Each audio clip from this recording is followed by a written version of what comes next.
Olá, meus queridos, boa noite, que alegria estarmos juntos novamente, né? Depois de um louvor abençoado como esse, agora eu quero estar com você, né? Muito obrigado mesmo por me deixar entrar aí dentro da sua sala, no seu celular, muito obrigado mesmo, muito bom estarmos juntos. Começamos uma semana, sabe, louvando ao Senhor, nos alimentando da palavra e juntos, né? Não tem distância agora, tô aí com você, tá bom? E aí, como é que você tá? Tudo em paz? Preocupado? Meio triste? Então vamos lá, vamos para a palavra. Isso vai trazer um novo ânimo na sua vida, na minha vida, na nossa vida. Isso vai nos alimentar, vai nos fortalecer, porque a palavra de Deus é assim, é alimento, ela é cura, ela nos limpa, ela trata, ela fortalece. Isso é a palavra de Deus. Pai, no nome de Jesus, nós entramos na tua presença porque o Senhor Jesus nos ensinou. Então nós estamos aqui falando com o Senhor, Pai, pedindo a Tua graça, o Teu amor, que o Teu Espírito possa revelar a palavra a nós nesse momento, a porção da palavra, que essa palavra seja rema, que vem falar conosco na nossa necessidade, talvez na nossa tristeza, na nossa angústia, que a Tua palavra possa ser viva, poderosa, agora em nome de Jesus. Somos um solo fértil, queremos a palavra, ela vai cair em cada coração e vai produzir frutos, bons frutos, no nome de Jesus. Amém, amém. Vamos lá, querido, esse ano nós estamos falando de um ano com aliança com Deus, e eu creio que mais do que nunca nós precisamos estar aliançados com Deus, no meio de tanta coisa que está acontecendo, né? No meio de tantas coisas inesperadas, totalmente novas para nós. Precisamos estar aliançados com o nosso Deus. Não podemos perder essa aliança com Ele. E esse mês, lealdade. Lealdade. Eu quero compartilhar com você a lealdade de Deus. Deus é leal. Em tudo, Deus é leal. É leal comigo, é leal com você. Ele nunca será desleal. Então eu quero pensar com você exatamente sobre isso. A lealdade de Deus. O Salmo 130, no versículo 7, eu estou falando para você da versão internacional, né? Essa versão internacional muito bacana. E ela diz assim, no Salmo 130, versículo 7, põe a sua esperança no Senhor, ó Israel. Põe a sua esperança no Senhor, ó vida nova, ó meu irmão, ó minha irmã, coloca a sua esperança no Senhor, pois no Senhor há amor leal. Há lealdade no amor de Deus para conosco e plena redenção. Querido, quando eu li esse versículo nessa nova versão internacional, eu fiquei maravilhado. Falei, Deus, o seu amor é leal, o Senhor é leal, o seu amor é leal, a sua justiça é leal, tudo no Senhor está baseado na lealdade. E eu preciso de algo na minha vida agora, querido. Eu creio que você também precisa. Sabe, de lealdade, e principalmente a lealdade de alguém poderoso, de alguém que é criador, sustentador de tudo. Nós precisamos dessa lealdade, porque, querido, não tenho mais dúvida, tá? Não tenho mais dúvida. Nós estamos vivendo os últimos tempos nessa terra. Os últimos tempos, pode acreditar nisto. Eu quero ver se eu consigo falar depois sobre isso, agora não é a hora de falar, mas eu gostaria muito de ter um tempo para falar. E viver no meio que nós estamos vivendo, nessas situações de hoje, nesse tempo tão confuso, tão inesperado, nesse tempo que ele causa tantas reações nas pessoas, e eu vejo, ele é um tempo difícil. Perdão, é um tempo difícil, nós estamos enfrentando situações, são difíceis as situações. Às vezes é nas finanças, na família, na saúde, na preocupação, tanta coisa acontecendo. É um tempo difícil. E na dificuldade, as pessoas reagem diferente.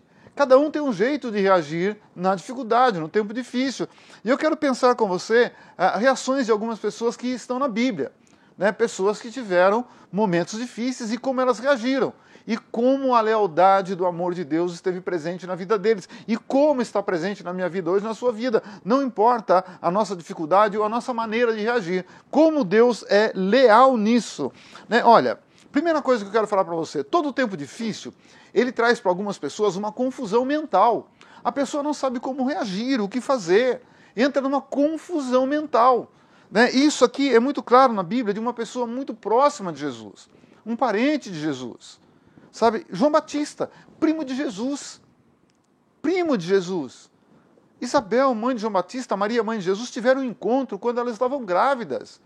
E a Bíblia diz que no ventre de Maria e no ventre de Isabel, sabe, houve um agito, porque os primos, parece que até que eles sabiam o que iria acontecer. João, mais velho que Jesus, pouco tempo, e Jesus o mais novo. João nasce primeiro e ele vem, a Bíblia diz que ele veio para preparar o caminho de Jesus. E Jesus, o Filho de Deus, ele veio para salvar a humanidade. Então, querido, depois os dois adultos, João Batista como um profeta, e Jesus como o profeta dos profetas, o Senhor dos senhores, o Deus onipresente, onipotente, estava ali. E depois de conviver um tempo juntos, Jesus ainda tem a ousadia de dizer, olha, profeta nascido de mulher, ninguém é maior do que esse, ninguém é maior do que João Batista. O maior profeta na face da terra. Foi Jesus quem falou. E é interessante que esse profeta, João Batista, o maior profeta, segundo o Senhor dos senhores, ele não curou pessoas, ele não ressuscitou pessoas. Ele ensinava o maior milagre da vida, preparou o caminho para que o maior milagre acontecesse, que é a conversão, o novo nascimento. Esse é o maior milagre da humanidade. E chegou um tempo que ele estava preso, e ele sabia que a cabeça dele estava a prêmio, sabia que os dias estavam contados. E ali veio aquela confusão mental, no primo de Jesus, no maior profeta que essa terra já viu. Houve uma confusão mental nele. Quero ler com você Mateus 11, versículo 2 até o versículo 6. Você vai acompanhar aí na tela, mas eu quero ler agora na minha versão. Quando João ouviu no cárcere, ele estava preso, ele ouviu falar das obras de Cristo. Mandou os seus discípulos perguntar-lhe, és tu aquele que estava para vir, ou havemos de esperar outro? O Senhor é aquele? O Senhor é o Cristo, Filho do Deus vivo? O Senhor é o Redentor? O Senhor é o Emanuel, o Deus conosco? É o Senhor mesmo? Ou nós vamos precisar esperar outro? Gente, ele preparou o caminho para Jesus. Primo de Jesus, conviveu com Jesus. E ele sabia que Jesus era o Cristo. Sabia que Jesus era o Messias. Sabia que Jesus era o Salvador do mundo. Mas no momento da dificuldade dele, preso, sabendo que ele poderia morrer a qualquer momento, a confusão toma conta da mente dele. Então, querido, muitas vezes a dificuldade, o desespero nos confundem, trazem situações que nós pensamos que não é mais Deus, que não tem nada a ver com a história de Deus. Irmão, deixa eu aproveitar aqui, eu estou em casa e eu não tenho nada a esconder, né?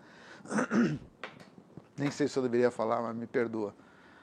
Ontem, graças a Deus, terminei todos os meus exames, estive com o meu urologista e ele falou, Willy, graças a Deus você não tem nada mesmo, nada sério, né? Você vai precisar fazer uma pequena cirurgia na próstata. Ele falou, a dificuldade é o seu plano de saúde que demora muito, né? Ele falou, e não paga a minha parte, só paga o hospital. Mas isso é uma outra história. Querido, quando eu sentei com o médico, ele falou isso, puxa, que alívio, que alívio. Creio em Deus? Creio. Ele é poderoso? É. A Bíblia diz, crer no Senhor teu Deus estará seguro. Eu sempre sei que estou seguro nas mãos de Deus. Mas, querido irmão, quando acontece alguma coisa, você acha que o meu coração não apertou? Você acha que a gente não pensa? Você acha que o diabo não aproveita a oportunidade de vir falando no ouvido um monte de bobagem, tentando lançar um monte de coisa na minha vida, como lança na sua? Lógico, ele não perde tempo. Mas eu estava ali, quando o médico falou isso, eu falei, Deus, muito obrigado. Muito obrigado. Creio no Senhor, estou seguro, creio nos profetas, e eu prospero. É assim que a Bíblia diz. Então, eu entendo o que João Batista passou. Então, querido, vou fazer uma cirurgia, mas graças a Deus vou voltar ao normal. Então, graças a Deus por isto. Mas meu coração apertou também. Obrigado pelas suas orações. Muito, muito obrigado mesmo. Mas vamos voltar para o texto aqui. João Batista com o coração apertado. E quando os discípulos se encontram com Jesus, os discípulos falam para Jesus, é o Senhor mesmo? O nosso profeta manda perguntar, ou será que nós vamos esperar outro? Jesus respondendo, disse-lhe, coisa maravilhosa, ide, anunciai a João o que vocês estão ouvindo, o que vocês estão vendo. Não diga nada se eu sou ou não sou, diga a ele o que está acontecendo onde eu estou. Os cegos veem, os coxos andam, os leprosos são purificados, os surdos ouvem, os mortos são ressuscitados, e os pobres e aos pobres de espírito estão sendo pregado o evangelho. Bem-aventurado é aquele que não achar em mim motivo de tropeço. Querido, por maior que possa ser a nossa luta, a nossa dificuldade, nunca poderemos duvidar do nosso Senhor. Nunca, nunca. Ele entendeu a situação do primo. Ele sabe que nós somos feitos do pó da terra. Ele sabe que muitas vezes o nosso coração balança, o nosso coração entristece, amedronta. É lógico, isso é normal. Então, querido irmão, ele diz só uma coisa. Vai lá, digam ao meu primo o que vocês estão vendo. Querido, numa situação como essa, não se sinta culpado. Se às vezes vem na sua mente, essa é a história de Deus, essa é a história de Bíblia, não é nada real, Jesus não está comigo, eu estou sozinho na luta, Jesus não me vê, Jesus não está por dentro. Não, Ele sabe de tudo, querido. Ele sabe de tudo. E Ele sempre estará presente na sua vida. Quieta o seu coração. Essa turbulência toda vai passar. Isso vai passar. O choro pode durar uma noite inteira, mas a alegria vem pela manhã. A Bíblia diz isso. Então aquieta o teu coração, irmão, aquieta o teu coração, irmão. É momento de esperar no Senhor, de confiar no Senhor. Mais uma vez, não sinta culpado, nem culpada, se muitas vezes a sua mente fica confusa. Faz parte da nossa humanidade. Outra coisa, outra reação interessante de pessoas que amavam a Deus como eu amo, como você ama. Quero falar de um homem que a Bíblia teve a ousadia de falar o que Deus pensava dele, e pensa porque ele está vivo. Deus diz, ei, esse é um homem segundo o meu coração, disse Deus. Quero falar para você de Davi. Sabe o que o profeta Samuel narra com relação a Davi em um momento da vida dele, um momento difícil, um momento em que ele estava sendo perseguido, né? Perseguido. Antes disso, só voltar um pouquinho, né? Eu sei que o Márcio vai colocar na tela isso, né? Ainda voltando para João Batista, quando Jesus ouve questionamentos de pessoas leais, ele normalmente responde com atitudes. Quando João Batista mandou perguntar, ele não respondeu com palavras, eu sou o Cristo. Ele diz, vai lá, fala para ele o que vocês estão vendo. Querido, se há uma confusão na sua mente, de pensamentos, e você é leal a Deus, você ama a Deus, as atitudes de Jesus estarão presentes na sua vida. Não tenha dúvida. Não tenha dúvida. Mas vamos lá para Davi. Né? A reação normal de um ser humano também. E nessa situação aqui é interessante, Davi fugiu. Davi fugiu. Ele não quis estar presente naquele momento. E quantas vezes, numa hora difícil da nossa vida, nós queremos fugir? Puxa, seria tão bom se eu sumisse daqui. Eu não quero passar por isso, eu não quero enfrentar esse problema. Eu não quero estar vivendo essa situação. Mas fugir para onde? Para onde nós vamos fugir? Mas Davi fugiu. Né? Ali, em 1 Samuel 22, versículo 1 a 5, Davi fugiu da perseguição de Saul. Davi retirou-se dali, se refugiou na caverna de Adulão. Está lendo o versículo 1 do capítulo 22. Quando ouviram isto, seus irmãos e toda a sua casa, casa de seu pai, desceram ali para ter com ele, para estar com ele. Ajuntaram-se a ele todos os homens, olha só que interessante, que time Davi formou.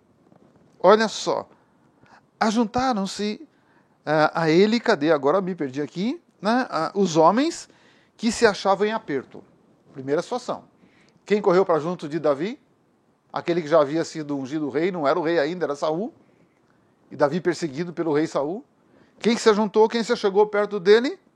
Aqueles homens que se sentiam em aperto. Não fala que tipo de aperto. Não fala qual era a situação desses homens. E todo homem endividado. Correu para lá. Endividado. O que significa endividado? Será que a dívida só está no campo financeiro? Será que a dívida não pode estar no campo moral? Será que a dívida não pode estar no campo religioso? Que tipo de dívida? A Bíblia diz que há escritos de dívida que são contra nós e são prejudiciais. Qual é a dívida? Não importa a dívida que eu tenho, que você tenha. Vão correr para junto do rei. E todos amargurados de espírito. Querido, existem momentos na vida que, pela situação emocional, a Bíblia diz que eu não posso oprimir muito uma pessoa no seu emocional, porque ela corre o risco de morrer espiritualmente falando. porque um homem e uma mulher angustiada não tem prazer em louvar ao Senhor. E correram para lá, todos eles amargurados de espírito. E ele se fez chefe deles. Davi se fez chefe deles. Essa era a turma que Davi começou. Interessante, parece igreja, né, irmão? Parece que Davi também foi pastor de igreja. Pensei que ele só tinha sido pastor de ovelhas, mas ele foi pastor de igreja. E eram, junto com ele, uns 400 homens. Davi começou uma igreja bem, 400 homens. Homens apertados, homem endividado, homem amargurado. E depois de um tempo, junto com esse homem, que era segundo o coração de Deus, rei Davi, eles viraram os valentes de Davi. Homens fortes, valorosos. Um homem, um guerreiro, um valente de Davi valia por 1000 homens. Querido, e eles passaram por esse momento de aperto, que o próprio Davi fugiu. E quando eles viram Davi fugindo, eles fugiram junto com Davi. Mas depois há uma tremenda mudança na situação desses homens. E eu profetizo na sua vida, profetizo na minha vida, uma tremenda mudança e transformação depois de tudo isso. No nome de Jesus, querido. Dali passou Davi a Mispá de Moabe e disse ao seu rei, que era o rei de Moabe: deixe estar meu pai e minha mãe convosco, até que eu saiba o que Deus há de fazer por mim. Ele vai para aquele lugar, ele vai na casa do rei daquele lugar, ele conversa com o rei, com a rainha, e ele trata esses dois como pai e mãe. Aqui não está falando de Jessé. E ele pede, me deixa ficar aqui. E eles deixam ele ficar ali. Trouxe-os perante o rei de Moabe, e com este moraram por todo o tempo que Davi esteve nesse lugar. Foi todo mundo para lá. Porém, eu gosto da palavra porém. Porém significa uma mudança. Porém significa que não vai continuar do mesmo jeito. Porém, na tua vida, não vai continuar do mesmo jeito. Vai mudar. Vai mudar. Porém, o profeta Agate disse a Davi: não fiques nesse lugar seguro. Vai e entra na terra de Judá. Então Davi saiu e foi para o bosque de Herete. Querido, a nossa tendência é fugir. Fugir de uma dificuldade, fugir de uma luta. Isso é a nossa tendência normal. Davi fez isso também. Sabe, não é pecado não, querido irmão, eu querer fugir. Eu não gosto de passar por problemas, não gosto de passar por situações difíceis. Me irrita, me entristece, me deixa preocupado. Quem é que gosta de sentir dor, irmão? Ninguém gosta. Esse tempo aí que eu chegava nos hospitais com os médicos, já ia falando logo, ó, sou medroso, hein? Não gosto de sentir dor, não gosto de injeção, todo mundo já sabia. Ninguém gosta. Eu não queria estar lá, eu quero fugir dessa situação. E eu creio que a maioria é como eu. As mulheres são diferentes, mas os homens, irmão, tudo molenga. Desculpe, tudo pulenta. Mas vamos voltar para cá para Davi. E quando Davi pensou que estava tudo seguro no lugar, Deus mandou um profeta e disse para ele: sai desse lugar, porque aí não há segurança. Sai desse lugar e vai para o lugar que eu vou te mandar. O melhor lugar para se estar é na presença do Pai. Os homens reconhecerem Davi o rei, correram para perto dele. E Davi ensina, discipula esses homens, e eles se transformam nos valentes de Davi. E quando o próprio rei achou que estava seguro na presença de outro rei terreno, vem o profeta e diz: sai daí, sai daí. Ele te acolheu, é teu amigo, cuida de você, mas você vai estar seguro na presença do rei. Querido irmão, querida irmã, no meio dessa turbulência, de situações que a gente não imagina, de um amanhã inesperado, vai para junto do rei Jesus. Vai para os pés do rei. Ali você está seguro. Ali você está seguro. Porque quando você está aos pés da cruz, aos pés de Jesus, está nas palmas de Deus, das mãos de Deus, disse o profeta Isaías. E Deus te ama tanto, o amor dele é tão leal por você. Não é que ele escreveu com uma caneta o seu nome na palma da mão, não. A Bíblia diz que ele gravou o seu nome. Gravou, não sai. Se escreve, você lava a mão e tira. Ele gravou, não sai mais. Está ali, ó. E existem momentos na sua vida que Deus vai fazer isso, ó. Vai fechar. Ninguém toca em você. Você está protegido no melhor lugar, nas mãos de um Deus poderoso. Só há segurança nas mãos de um Deus poderoso, que é leal, que te ama e um amor leal. Segura ali, corre para lá. Mas eu quero dizer, terminando essa parte aqui, que eu creio que eu já estou falando demais, mas eu quero dizer a você, não é pecado você querer fugir de situações. Somos humanos, somos pequenos, limitados e falhos. Mas vamos correr. Não tem caverna que você possa se esconder. Não tem caverna segura, como não tinha barco seguro. Se Jesus não entra no barco, aquele barquinho ia afundar. Quando Jesus anda por sobre as águas. Querido, o único lugar nessa terra seguro é quando você está junto com o Rei Jesus. Pode ler aí na tua tela. Só esse lugar é seguro. Perto dele. Não importa o vento. Não importa ondas agitadas. Não importa o frio, o calor. Não importa a pandemia. Não importa a bagunça que nós estamos vivendo. Não importa, sabe, o governo único está para chegar. Não importa. Quando eu estou com Jesus, estou seguro. Terceira coisa para a gente caminhar para o final. É uma coisa muito interessante isso, querido. E por que Deus permite que um filho e uma filha passem por situações difíceis? Nós criamos situações, nós arrumamos confusões para a nossa vida, e às vezes nós queremos sentir que o outro é culpado, que Deus é culpado, tal. Não, querido, muitas vezes nós mesmos somos culpados das nossas atrapalhadas, né? Mas é interessante, Deus olha para mim, olha para você, até na oração é assim, né? Por isso que o Espírito Santo intercede por mim e por você. Você sabia que tem oração que você faz, tem oração que eu fiz, que o Espírito Santo fala, pai, não escuta essa oração, não. Não escuta, ele não sabe o que está pedindo, ela não sabe o que está pedindo, não escuta, não. Aí o Espírito Santo põe na frente de Deus e põe você atrás dele, e ele intercede por você com gemidos inexprimidos. Porque o amor dele é leal. E ele faz uma oração totalmente diferente da sua. Porque a gente pede hoje coisa que amanhã vai ser um problema sério na nossa vida. Sabe por quê? Porque não sabemos pedir. Não sabemos como vai ser o amanhã. Ninguém imaginava passar o que estamos passando hoje. Pelo menos eu não. Então, querido irmão, Deus não quer que você viva do passado. Deus não quer. Deus não quer que eu viva do passado. Juízes, capítulo 6, versículo 11. É uma história muito conhecida. Eu mesmo já preguei várias vezes esse tema. Mas eu estou falando para você de Gideão. O medo e a indignação de Gideão. E muitas pessoas estão hoje com medo e indignadas com tudo isso. Onde está Deus nisso? Onde estão as histórias que eu ouvi? Onde está a pregação do meu pastor que falou que Deus é bom, que Deus cura, que Deus faz? Onde está essa história? Se eu não estou vendo nada disso na minha vida. Você pode até pensar, onde está essa história que Deus supre se eu estou numa luta financeira? Vamos ver o que aconteceu com Gideão? Essa sua indignação também não é pecado, não, irmão. Vamos lá.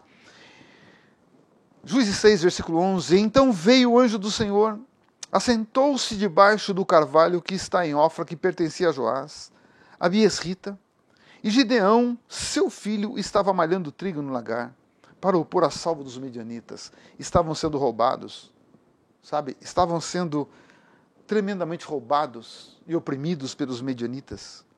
Então o anjo do Senhor lhe apareceu e lhe disse, o Senhor é contigo, homem valente. Querido irmão, quando você está sendo roubado, quando nós estamos vivendo uma situação como essa, você acha que muitas vezes eu acredito e você acredita que Deus está conosco? Não é mais fácil a sua mente entrar e pensar, estou sozinho, Deus não está vendo nada disso não. Isso é história do passado, né? Respondeu Gideão, Senhor meu, se o Senhor é conosco, por que nos sobreveio tudo isso? Quantas vezes eu me pergunto, quantas vezes você pergunta, e quantas pessoas mundo afora estão perguntando, por que nós estamos vivendo por isso? Por que nós estamos passando por essa situação? O que é feito? Olha a pergunta de Gideão. O que é feito de todas as suas maravilhas que nossos pais nos contaram, dizendo, não nos fez o Senhor subir do Egito? Porém agora o Senhor nos desamparou e nos entregou nas mãos dos medianitas. Esse é o pensamento. Deus agiu naquela época, mas essa talvez Deus não está. Talvez Deus não vá fazer nada para mudar a nossa história. Esse era o pensamento, a indignação de Gideão. Então se virou o Senhor para ele e disse, vai nessa tua força e livra Israel das mãos dos medianitas. Porventura não te enviei eu? Querido, será que Deus não está falando comigo, com você? No meio dessa situação toda. Vai lá, ajuda o teu irmão, ajuda a tua irmã. Leva uma palavra de ânimo, leva uma palavra de coragem. Ora por ele. Ah, não posso ir, pega o telefone, liga. Nós estamos aqui num projeto. Sabe, de irmãos ligando para irmãos. Sabe, cada um recebeu 10 nomes para ligar. E às vezes a ligação chega numa hora tão tremenda, irmão, tão tremenda. Numa hora que a pessoa está precisando. Quantas vezes isso aconteceu comigo? Uma pessoa liga na hora. Você fala, não é possível, Deus está aqui vendo tudo. E está mesmo. Então, querido, será que Deus não está contando comigo, com você nessa hora? De não deixar dispersar a igreja, de não deixar dispersar a fé, dispersar a esperança, mas nos unirmos assim, ligando, e aí, está tudo bem com você? Posso te ajudar em alguma coisa? Fala comigo, eu quero falar com você, vamos lá. Porque, querido, não adianta isolar, não adianta murmurar, não adianta a indignação. Indignação sem uma ação, ela fica perdida. Então eu fico indignado, eu vou ter uma atitude. E ele disse, ah, Senhor, como é que eu vou livrar os medianitas? Como é que eu vou livrar Israel? A minha família é a mais pobre de Manassés, e eu o menor na casa do meu pai. Como isso será possível? Eu posso estar pensando, você pode estar pensando no meio de tudo isso, como é que eu vou ajudar alguém? Eu estou precisando ser ajudado, não estou podendo ajudar ninguém. Esse era o pensamento, a indignação de Gideão. Tornou-lhe o Senhor, já que eu estou contigo, ferirás os medianitas como se fosse um homem só. Deus está comigo, Deus está com você, Deus está conosco. Emanuel, no nosso meio. Nós podemos sim. Nós não somos tão fracos. Nós não estamos derrotados. Nós estamos vivendo uma circunstância na vida, porque daqui a pouco eu terei um novo testemunho. Eu disse, sabe, todo testemunho passa por uma luta, todo grande testemunho passa por uma grande luta. Eu tenho testemunho daqui a pouco para contar, você terá testemunho para contar. Nós estávamos aqui, eu e o Márcio, com 3 pessoas, só que um é tão pequenininho ainda, mas nós estamos vindo e ouvindo o milagre de Deus. Essa família tem um testemunho novinho para contar. Eu vou ter um testemunho novinho para contar. Você terá um testemunho novinho para contar. E não é um testemunho simples, é um grande testemunho. Porque Deus te ama. E o amor dele é leal. Muito leal. Olha no telão. Gideão se indignou com os testemunhos do passado. E Deus deu a ele um testemunho novo e poderoso. Assim será com você. Um testemunho novo e poderoso. E para terminar, eu quero ler Salmo 147, versículo 11, na versão internacional. O Senhor Deus, se agrada dos que o temem, dos que colocam a sua esperança no seu amor leal. Alegria no coração de Deus. Quando eu, você, quando nós, mesmo no meio de uma situação difícil, mesmo no meio de tudo que nós estamos vivendo, nós confiamos nele. Nós sabemos que o amor dele é leal. Quero orar por você. Pai, no nome de Jesus. Nesse momento nós nos unimos em oração como igreja, o teu corpo. Não importa, Pai querido, a distância. Não importa a situação que o meu irmão, que a minha irmã, que essa família possa estar passando, não importa. Nós estamos juntos agora. E nós queremos o seu amor leal. Não importa a atitude do nosso coração.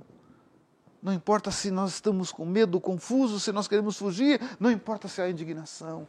Importa que o seu amor é leal. E o seu amor entra agora na nossa vida como uma providência. Uma providência tão certeira que vai direto no momento que nós estamos vivendo. Que vai direto na situação que nós estamos passando.